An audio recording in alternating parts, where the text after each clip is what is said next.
Hey everyone, welcome to the Being Patient podcast. I'm Deborah Kahn, founder of Being Patient. When my mom was diagnosed with Alzheimer's disease, I decided to use my skills as a journalist in a different way. Frustrated by the lack of information on science and the inability to get different expert opinions, I decided to quit my job at the Wall Street Journal to create a better platform for people impacted by dementia. We are a community where news and information is created by our team of journalists. We ask tough questions and we simplify the science so that anyone can understand. We don't only cover disease, but delve into the latest research on what it takes to keep our brains healthy. We invite the experts and ask your questions. Here's today's podcast. I hope you enjoy it. Welcome everyone to Being Patient's LiveTalk, and this is Nicholas, reporter with Being Patient, and today we'll be speaking with Chuck McClatchy about his diagnosis of early onset Alzheimer's and his work in advocacy. So Chuck, thank you so much for joining us and for sharing your story. Thank you so much for having me. It's an honor. Thanks. My pleasure. So Chuck, just to continue our conversation from just before we started this interview is, tell us a little bit about your background, your experience in the Air Force, as well as after you retired in the Air Force. Tell us a little bit about yourself. Sure. I was born in California and entered the Air Force in 1971 and worked up and became a flight engineer on C-141 transports, which is a big four-engine jet. And I was able to log over 15,000 hours. I had to fly to about 37 different countries, every continent. Did an airdrop at the South Pole, flew in Desert Storm, and then retired right after Desert Storm and went to work for the Arizona Department of Transportation. And it was just a kind of a growing field then called ITS, which is Intelligent Transportation Systems. But it's the big black message boards along the freeway and the ramp meters and the sensors and the cameras. And I developed a maintenance program for the entire Phoenix metropolitan area and got promoted up. My last 5 years, I was the first electrical operations superintendent for the state. And I had 5 different traffic groups around the Phoenix area and about a $25 million budget. I retired in 1993. And thought I had my kind of dream job in Dallas as a superintendent for a construction company. And that's when I started having my issues with memory and started forgetting things I used to teach. And then it kind of, progressed from there. And, you mentioned that, in your job in Dallas, that's when you really started noticing the symptoms. Was there really like I know for some folks there's like final the moment when they knew that something is really wrong here, I have to go see a doctor about this. Oh yeah. Did you have a similar experience?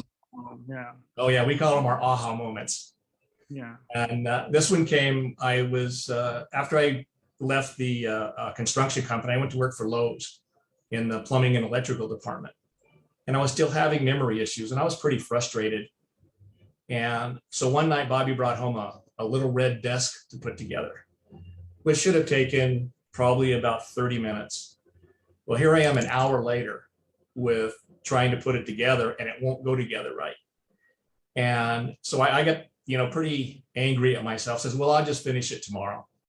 And that's when she finally sits down and says, no, something else is wrong.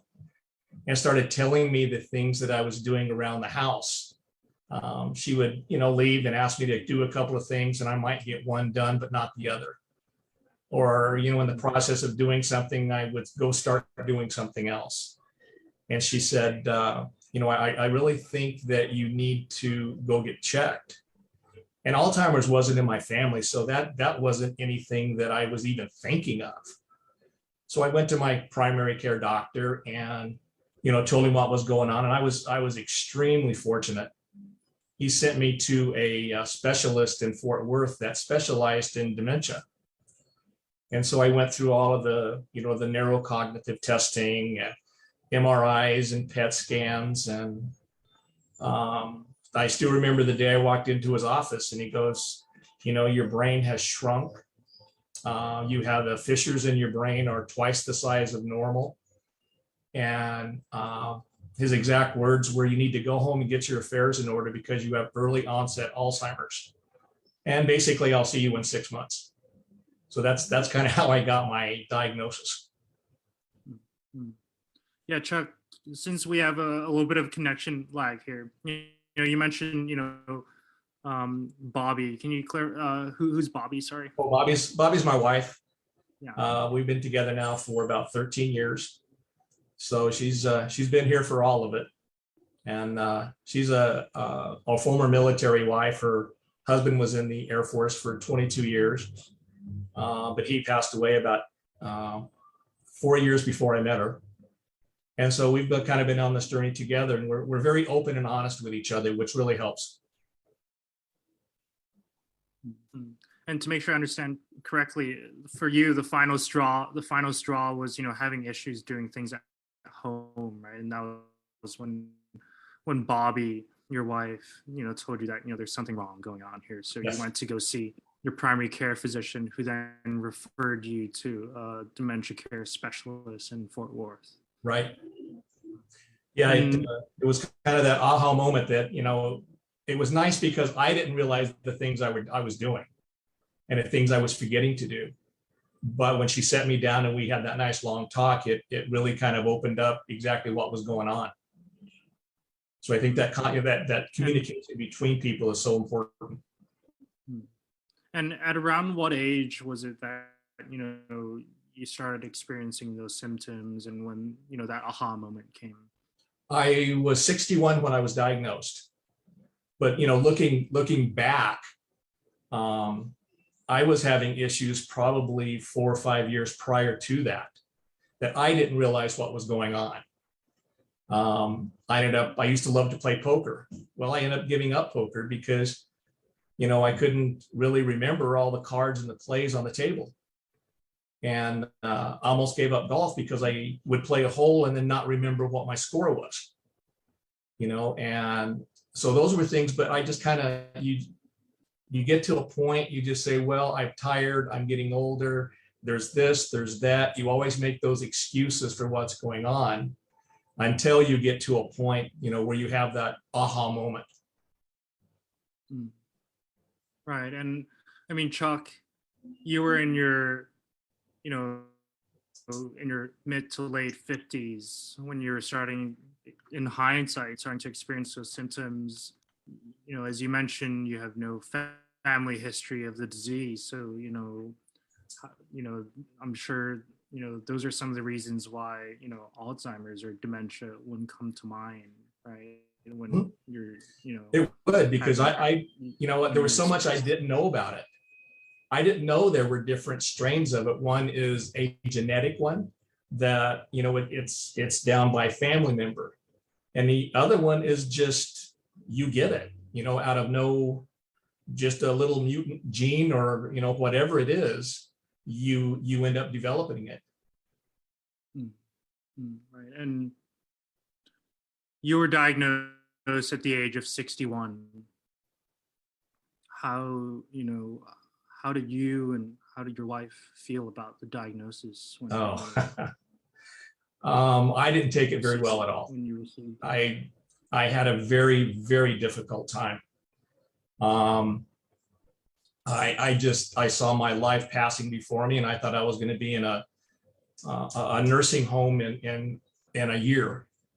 And all those things just kept running through my mind, and I ended up having severe panic attacks and anxiety, really bad, and ended up going to a therapist for a while that really, really did help. And this went on for a few months, and then one day Bobby could see that I was having kind of a bad day, and she goes, we need to sit down, we got to talk about this. And she goes, you got to cut this out. This is not who you are. You're not somebody that does this.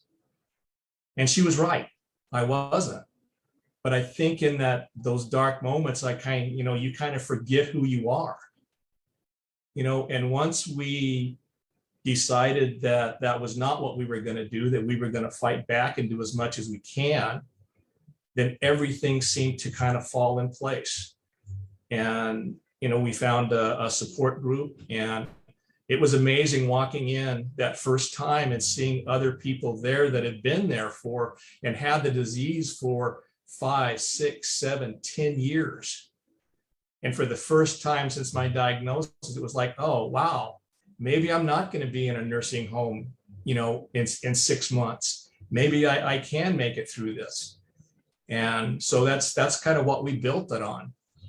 And then through the support groups and stuff, I found out me talking about it and what I was going through helped me, and conversing with other people as to what they were going through. And the leader of the group asked me if I would talk at a caregivers conference. And that was the first time I'd ever talked, in a big group of people like that. And my fear was, well, what am I going to tell them? They're living it, and I don't have any answers for them. But, so I went ahead and I gave my presentation, and I was amazed because after I finished, there was probably 15 to 20 people that came up to ask questions. And that's when I kind of finally realized that, people don't talk about Alzheimer's because they're so afraid of it. With all the myths and the misconceptions and the presumptions, it really paints a pretty black hole. And it takes a lot to pull yourself out of that hole when nothing around you gives you hope.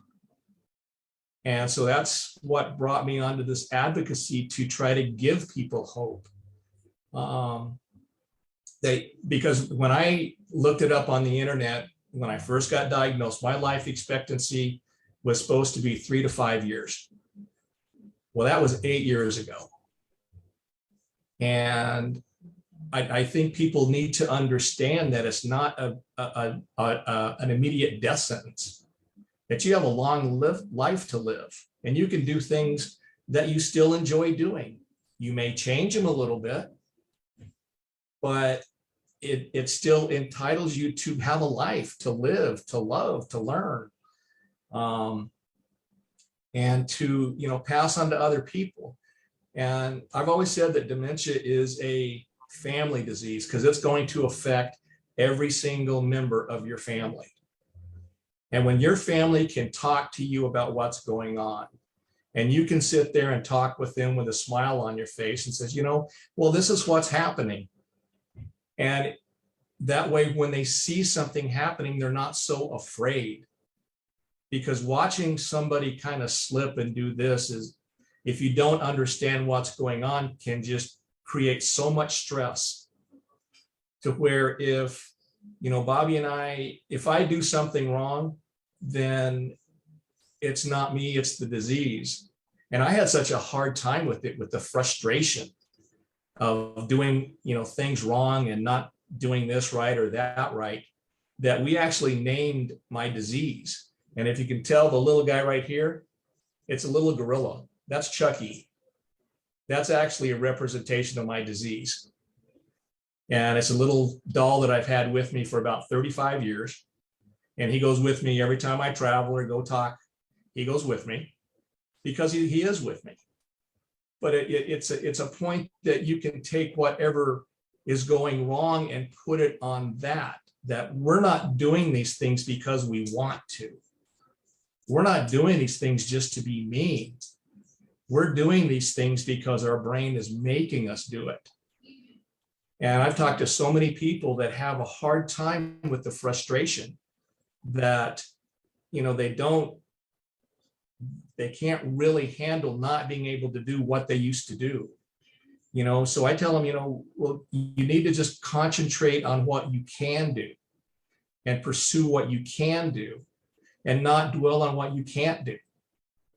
Because, to meet this disease head on, you have to, understand what's happening to you. And I've learned a lot about all forms of dementia, through my talking with people and being an advocate, because every person you meet, there's a saying, if you've met one person with dementia, then you've met one person with dementia, because every person is different. Every person's symptoms are different.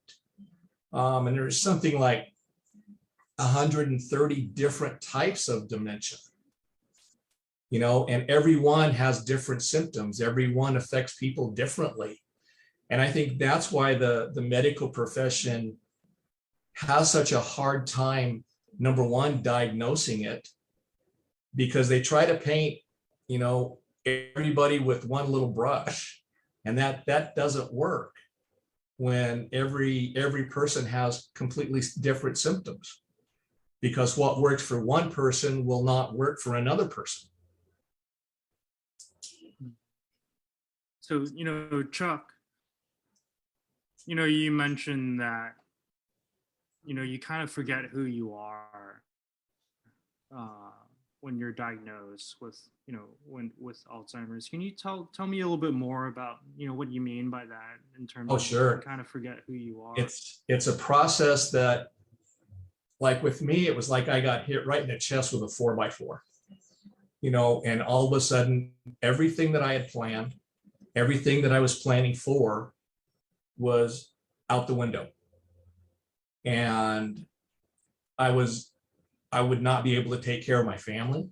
I would not be able to take care of my house, and that's what just kind of fills your head. And you, like with me, my mind, I couldn't wrap it around exactly what was happening. And when you do that, you just react to things, and it really strips everything away from you. And you get down to the point where I was at, that every day is doom and gloom, and you have to kind of, stop, and you almost come to a crossroads. And on that crossroad, you can either take the positive side and live your life, or you can take the negative side and just kind of give up. And I've seen people that have given up. And Nicholas, it is the saddest sight that you will ever see, when somebody, you can see on their face that they've just flat given up. And I decided, I was going to fight this every way that I knew how. And that is, I think, what drove me to do what I do, and remembering who I was, because it takes everything away except kind of what your core values are and who you are inside. Because all the money you have, all the prestige you have, this disease doesn't care. And it's going to affect you extremely bad. So I think when people make that decision, because we have to make that decision for us and for our families, that, we're going to fight this, and we're going to fight this together. We're going to bring everybody along with us. And instead of having that mentality of, something, I kind of shouldn't do this, so I'm not even going to try. I'll just kind of maybe go do something else. But have the mentality of, something, I want to do this. So let's figure out a way how. And let your family members help, so they don't worry that you're doing something that you shouldn't. Because the more you bring them in, the less stress in the family it's going to be. Because everybody has a voice, everybody knows what's going on. And if they can see you kind of laugh about some of the things you do, then they don't have that stress. I know with me, Bobby and I were in the store, and she's one of these ones that always takes the loaf from the back and reads the date and makes sure the date's good and all this. Well, she's doing that to her bread, and she likes rye bread. And I said, Bobby, what is jellyfish rye? And she gave me a really funny look. So I said, what are you talking about? I says, well, right on the back of the pack, it says jellyfish rye. But it was where the flaps were folded over on the end of the loaf. And so my mind, it saw J something, and it just said jellyfish. Well, it was Jewish rye. but we were able to laugh about it, and it just takes that stress away that, we're not doing these kind of things on purpose. And you have to kind of keep a sense of humor that, okay, things are going to happen. And what do? You just back up, regroup, and go at it again. I think you've seen my podcast, On This Dementia Life. I completed one podcast with a doctor talking about drug trials. Got it all done. It was really good. Went to send it and I forgot to record it. So I had to go back to the doctor again and ask him, would he redo it? And I told him exactly what happened, and he was understanding, and we redid it. But, things like that are going to happen. If you kind of expect it, then it's just kind of what happens.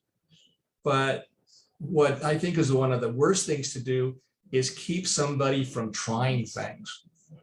Because number one is you have to understand your limitations. And two, you have to challenge yourself to keep going and keep doing the things you want to. Because I still travel sometimes, and I travel alone. And I know that I am very single-minded. And I use that to my advantage when I travel. When I get to the airport, it's like, okay, I can go from the cab to security. And I get through security. I said, okay, next I have to find my gate. So I find my gate, I sit down, says, okay, now do I want to get something to eat or, something to drink or something, because I'm already here and I'm good. So, you can still do things you enjoy doing. But one thing I don't do anymore is I don't drive. I noticed that my attention to the road and stuff, I would get distracted way too easy, with something off to the side. And here I am looking like this, going down the freeway at 70 miles an hour. So I did get my license up. So Bobby has to now take me any place that I go. But, I just kind of look at what I'm still able to do. I'm still able to go play golf. I go with friends, I'm still able to talk, to give presentations and do my advocacy work. So, I really love my life, and I love exactly what I'm doing right now. Right. And, the leader of the support group asking you to do the presentation at the caregivers conference, that must have been a jump start for you as an advocate, right? And it must have been so meaningful for you to see that, what you have to offer in the presentation really speaks to people, right? That was the aha moment for that was when I finished, and then all the people wanted to know more. And, that just kind of set things on, the motion. And then, 2 years later, I was selected to the 2016 National Alzheimer's Advisory Group, early stage advisory group, and went around for the Alzheimer's Association and talked to conferences and conventions and got to go to Washington, D.C. and, all this advocacy work. And it was just something that I realized that I really did enjoy. I enjoyed talking with people. When I was in New Mexico, I talked before the state Senate twice. Here in Nevada now, I'm a member of the Governor's Task Force on Alzheimer's Disease. I do a Zoom every Monday from 10 to 11:30 for people living with dementia through Dementia Friendly Nevada with Dr. Jennifer Carson out of the University of Mount Reno. And we have probably, like 18 to 20 people there every week. And it just allows me to keep doing my advocacy work. And, looking back at this last 8 years has gone by awful fast. Right. And how about, your advice for, folks living with dementia? What do you think is like a good first step for people if they do want to share their story, if they do want to be an advocate? Like, where do people begin? Like, how do you get started to do that? What happened with me was, with number one is support groups. There's so many national associations now. I'm also a member of Dementia Action Alliance, and we have a speakers bureau. And there's a place called Dementia Mentors, Dementia Action International. So there's a lot of groups out there now that are looking for, anybody that wants to tell their story. There's another one in Michigan called Dementia Minds. So there's a lot of groups around that are looking for people, because the saddest part of being an advocate is there's probably, of all the national advocates, we basically all know each other. And that's really sad that there's so few of us out there, and we need to have more. We need to have more representation of people being able to go out and talk. We need more women. We need, more people of color, coming out and telling their story, so that other people can say, well, if they can do it, then why can't I? And that's the biggest message I think I could tell anybody, is there are groups out there. They're always looking for people that are willing to tell their stories, even with the Alzheimer's Association. But there's so many out there now that weren't out there before. And if you're willing to tell your story, just contact one of them. And chances are you'll be able to. And start small and then kind of work your way up. And it is so fulfilling to be able to go to these places and talk to people. I had an incident with DAA. I was back in Philadelphia talking at a continuing care community. And after we talked and everything, and the people were coming up, kind of talking to us, this lady was coming up and crying. And we asked her what was wrong. And she goes, well, my husband, after watching you guys talk, told me for the first time that he needed to be there, and he did have dementia. So it creates that conversation, where people, well, maybe if they can talk about it, why can't we? And it's not that death sentence. It's something that happens. It's going to be a slow process. And you can enjoy your life even after you've been diagnosed with it for many years. Right, because, dementia can be such an isolating illness for folks, and for folks to be able to, hear other people's stories and know that, they're really not alone, in this journey. Really. Oh, it is. And I think one of the biggest hurdles that we have in a lot of societies and cultures, when somebody they feel is sick, the family surrounds them and tries to protect them. And I can understand that, but sometimes people do the wrong things for the right reasons. They're not trying to be mean. They're trying to protect the person. And that's the people that we need to get to say, we know that you love these people, but let them come out, let them be with other people that are going through the same things they are. Because when people are active, when people can stay home, it's proven that they last longer. Their decline is slower by keeping your mind going, keeping active, being able to talk with others, being able to enjoy conversations with others, and not make them feel so they're so alone. And that's one of the things that I felt when I first started my journey, was I felt I was the only one in the world that had it, because I didn't understand it and I wasn't around anybody that had it.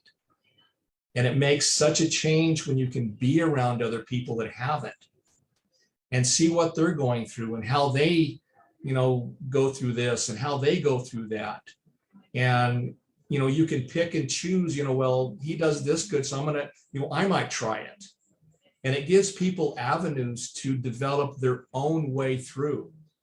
Because even though we're kind of on the same journey, everybody is taking different paths because they have little things wrong with them that maybe I don't.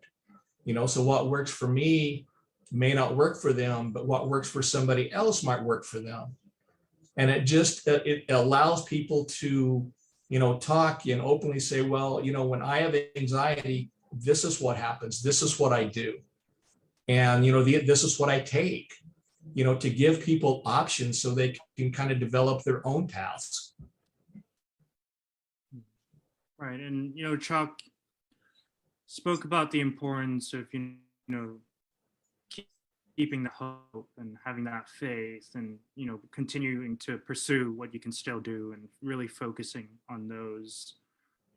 I was wondering if you have any thoughts about how medical professionals like clinicians, like neurologists or primary care providers can do a better job in, supporting patients and passing along the message that, there is still hope and that there is still a life after your diagnosis. Any thoughts? Oh, yes. Thank you for bringing that up. I work with the Governor's Task Force and also Dementia Friendly Nevada. And what we're doing here is we're trying to get an actual booklet that the clinicians would give people, that have all of this information. If you have Lewy body, if you have vascular, if you have frontal temporal, if you have Parkinson's, these are all the groups that are out there to help you, that give them information, which we didn't get.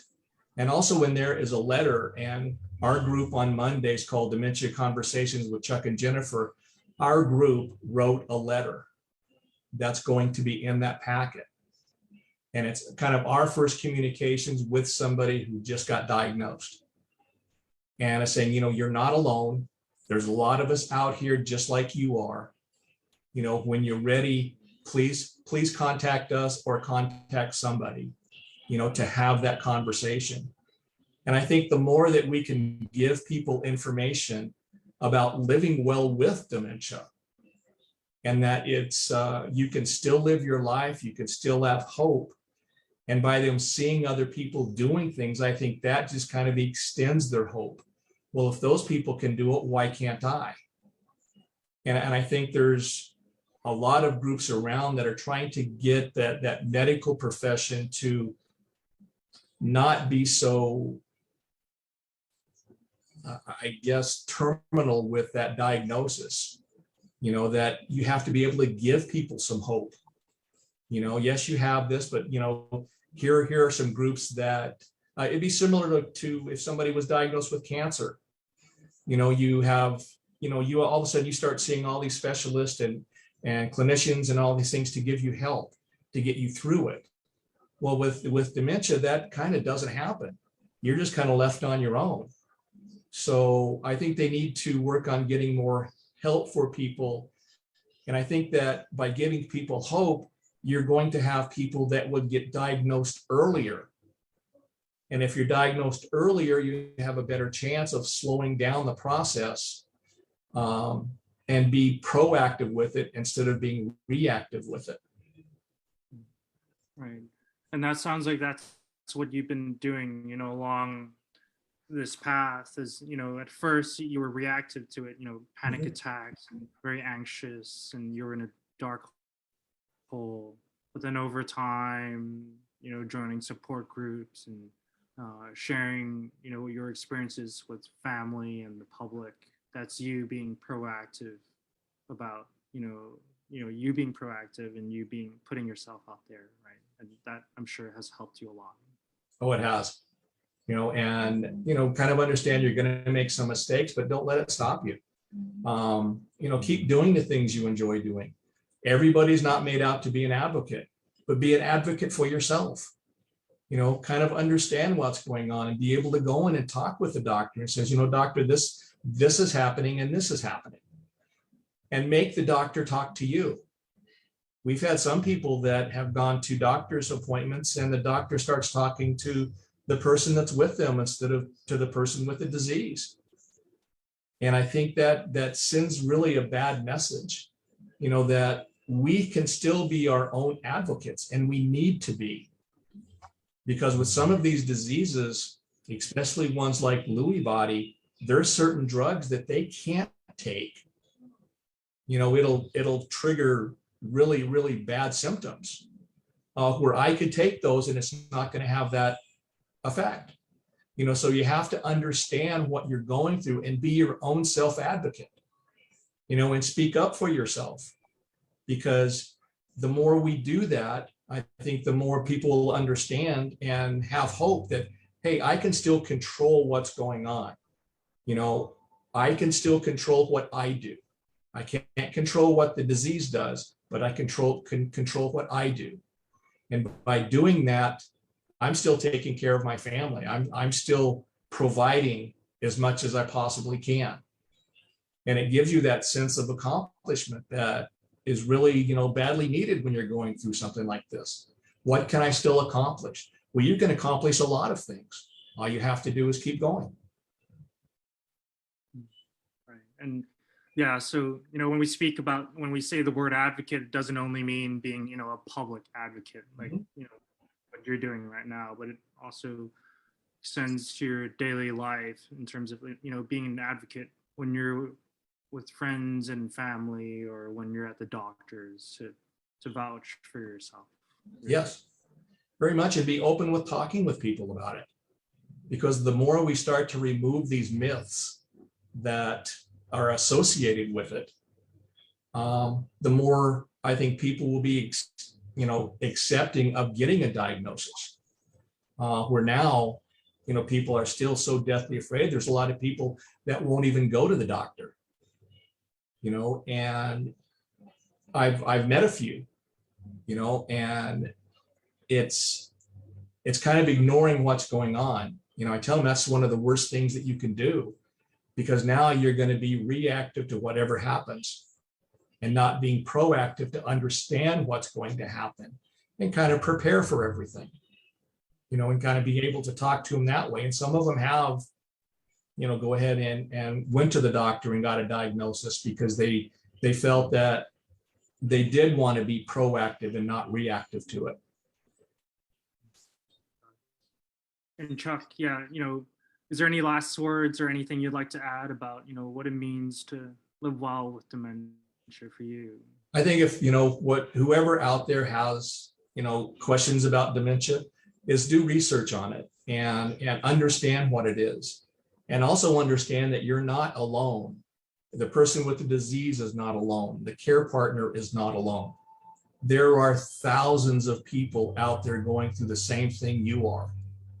And we can help each other and make that journey a lot less stressful. So always remember that you are not alone in this battle.